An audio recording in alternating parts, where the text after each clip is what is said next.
আসসালামু আলাইকুম এভরিওয়ান। বাংলাদেশে এরকম মানুষ খুব কমই আছেন যারা রেস্টুরেন্টের খাবার পছন্দ করেন না, কিন্তু স্বাস্থ্য ঝুঁকির কথা চিন্তা করে অনেকেই অ্যাভয়েড করেন। এখনকার করোনার পরিস্থিতির কারণে আশঙ্কা তো আরও বেড়েছে। ঠিক এই পরিস্থিতিতে রেস্টুরেন্টের মতো খাবার যদি পরিবারকে বাসায় তৈরি করে খাওয়াতে পারেন কেমন হয় বলুন তো। আজকের রেসিপি চিকেন মাঞ্চুরিয়ান। আশা করছি আপনাদের ভালো লাগবে। মুরগির বুকের মাংস নিয়ে নিয়েছি 400 গ্রাম পরিমাণ। তার মধ্যে 4 টেবিল চামচ পরিমাণ সয়া সস দিয়ে দিচ্ছি। বুকের মাংসটাকে আমি চৌকো করে ছোট আকারে কেটে নিয়েছি, ভিডিওতে দেখে বুঝতে পারছেন। এর মধ্যে আরও দিয়ে দিচ্ছি স্বাদ অনুযায়ী গোলমরিচের গুঁড়া। আমি এখানে 1 টেবিল চামচ ব্যবহার করেছি, আর 2 চা চামচ পরিমাণ লাল মরিচের গুঁড়া দিয়ে দিচ্ছি। ঝালটা আপনারা আপনাদের পছন্দ অনুযায়ী বাড়িয়ে কমিয়ে নিতে পারেন। 1 টেবিল চামচ পরিমাণ রসুন বাটা দিয়ে দিচ্ছি। লবণ দিয়ে দিচ্ছি স্বাদ মতো, যেহেতু সয়া সস ব্যবহার করেছি লবণটা এখানে একটু বুঝে ব্যবহার করতে হবে। 2টা ডিম দিয়ে দিচ্ছি। আমি এখানে যে মুরগিটা নিয়েছি মুরগির মধ্যে একটুও পানি ছিল না। আপনাদের মুরগিতে যদি পানি থাকে তাহলে ডিমের পরিমাণটা কম লাগবে। আমারটাতে যেহেতু একদমই পানি রাখিনি আমি, সেই জন্য আমাকে এখানে 2টা ডিম ব্যবহার করতে হয়েছে। এখন খুব ভালো মতো মাংসের সাথে এগুলোকে মেখে রেখে দেবো ম্যারিনেট করার জন্য 15 মিনিট। কমপক্ষে 15 মিনিট এটাকে রাখতেই হবে, তাহলে মশলাটা ভালো মতো মাংসের মধ্যে ঢুকে যাবে। 15 মিনিট পরে আমি এর মধ্যে দিয়ে দিচ্ছি 5 টেবিল চামচ পরিমাণ কর্নফ্লাওয়ার এবং 5 টেবিল চামচ পরিমাণ ময়দা। এখানে ময়দা এবং কর্নফ্লাওয়ারের পরিমাণ আপনাদের কম বা বেশি লাগতে পারে। কতটুকু লিকুইড আপনারা ব্যবহার করেছেন সেটার উপর নির্ভর করতে পারে। যদি আপনাদের মাংসের মধ্যে লিকুইডটা বেশি থাকে, এখানে ময়দা এবং কর্নফ্লাওয়ারের পরিমাণ একটু বেশি লাগবে। যতটুকুই লাগুক না কেন খেয়াল রাখবেন ময়দা এবং কর্নফ্লাওয়ারের পরিমাণ যেন সমান সমান হয়। অর্থাৎ আমি এখানে 5 টেবিল চামচ পরিমাণ কর্নফ্লাওয়ার এবং 5 টেবিল চামচ পরিমাণ ময়দা নিয়েছি। খুব ভালো মতো মেখে মিশিয়ে নিয়েছি মাংসের সাথে। চুলায় মিডিয়াম আঁচে তেল গরম বসিয়ে দিয়েছি ভেজে নেওয়ার জন্য। যেহেতু এগুলোকে একদম ডিপ ফ্রাই করতে হবে, ডুবো তেলে যেহেতু এগুলোকে ভাজতে হবে, সেই জন্য তেলের পরিমাণটা একটু বেশি লাগবে। আমার এখানে প্রায় 2 কাপের মতো তেল আছে। আপনাদের পাত্রের সাইজ অনুযায়ী তেলের পরিমাণটা কম বা বেশি লাগতে পারে। এখন ঠিক এভাবে পাকোড়ার মতো করে মাংসগুলোকে তেলের মধ্যে ছেড়ে দিয়ে বাদামি করে ভেজে নিতে হবে। চুলার আঁচটা মিডিয়ামে রেখে এটাকে 3 থেকে 4 মিনিটের মতো ভেজে নিলেই হবে। এর থেকে বেশি ভাজা যাবে না, তাহলে কিন্তু মাংসের মধ্যে যে জুসিনেসটা আছে সেটা নষ্ট হয়ে যাবে, মাংসটা ড্রাই হয়ে যাবে। তাই মিডিয়াম আঁচে চুলাটাকে রেখে এরকম করে ঠিক বাদামি করে ভেজে নিতে হবে। খেয়াল রাখতে হবে যেন খুব বেশি সময় ধরে না ভাজা হয়। সেই ক্ষেত্রে আমি আবারও বলে দিচ্ছি, ভেতরে কিন্তু মাংসটা শক্ত হয়ে যাবে এবং মাংসের জুসিনেসটা চলে যাবে।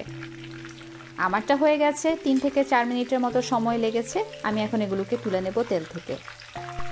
আমরা পরবর্তীতে যেহেতু এটাকে সসও রান্না করব, সেই জন্য আমাদের এখানে যদি একটু কমও সেদ্ধ হয় তাহলেও কোনো সমস্যা হবে না।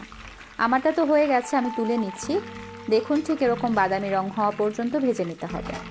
এখন গ্রেভিটা তৈরি করব, সেই জন্য একটা পাত্রে আমি 3 টেবিল চামচ পরিমাণ বাটার দিয়ে দিয়েছি। আপনাদের হাতের কাছে যদি বাটার না থাকে, যেই তেলে আমরা এটাকে ভেজেছিলাম সেই তেলটা ব্যবহার করতে পারেন। তারপর 2 টেবিল চামচ পরিমাণ রসুন কুচি এবং 1 টেবিল চামচ পরিমাণ আদা কুচি দিয়ে দিচ্ছি। আপনারা বাটাটাও ব্যবহার করতে পারেন, কিন্তু এই কুচির কারণে পারফেক্ট টেস্টটা আসে। চেষ্টা করবেন কুচি করেই ব্যবহার করতে। কিছুক্ষণ ভেজে নিচ্ছি। যখন হালকা একটু বাদামি রং হয়ে গেছে এবং কাঁচা গন্ধটা চলে গেছে, তখন দিয়ে দিচ্ছি স্বাদ মতো কাঁচামরিচ। কাঁচামরিচের পরিমাণটা আপনারা আপনাদের স্বাদ অনুযায়ী বাড়িয়ে কমিয়ে নেবেন। তারপর আমি এখানে সবজিগুলো দিয়ে দিয়েছি। আমি মোট 1 কাপ পরিমাণ সবজি নিয়েছি এবং আমার সবজির মধ্যে ছিল গাজর এবং ক্যাপসিকাম। আপনারা আপনাদের পছন্দ মতো সবজি এখানে ব্যবহার করতে পারেন, কিন্তু এই কয়েকটা সবজি বেশিরভাগ ব্যবহার করা হয় রেস্টুরেন্টগুলোতে। তারপর সয়া সস আমি দিয়ে দিয়েছি 2 টেবিল চামচ পরিমাণ। চিলি সস দিয়ে দিচ্ছি 1 টেবিল চামচ পরিমাণ। আপনারা আপনাদের পছন্দ অনুযায়ী বাড়িয়ে কমিয়ে নিতে পারেন। এবং টমেটো কেচাপ দিয়ে দিচ্ছি 3 টেবিল চামচ পরিমাণ। চিলি সস যদি কোনো কারণে হাতের কাছে না থাকে, টমেটো কেচাপ আরও 1 চামচ বাড়িয়ে দেবেন। চিলি সস না দিলেও চলবে, কাঁচামরিচের পরিমাণটা বাড়িয়ে দিলেন। তারপর আমি এখানে 1 কাপ পরিমাণ চিকেন স্টক দিয়ে দিয়েছি। চিকেন স্টক যদি আপনাদের হাতের কাছে না থাকে পানি ব্যবহার করতে পারেন। স্বাদ অনুযায়ী গোলমরিচের গুঁড়া দিয়ে দিচ্ছি। 1 চা চামচ পরিমাণ টেস্টিং সল্ট দিয়ে দিচ্ছি। স্বাদ অনুযায়ী লবণ দিয়ে দিচ্ছি। লবণের পরিমাণটা একটু বুঝে দিতে হবে, কারণ আমরা অনেক রকম সস ব্যবহার করেছি। 1 টেবিল চামচ পরিমাণ চিনি দিয়ে দিলাম।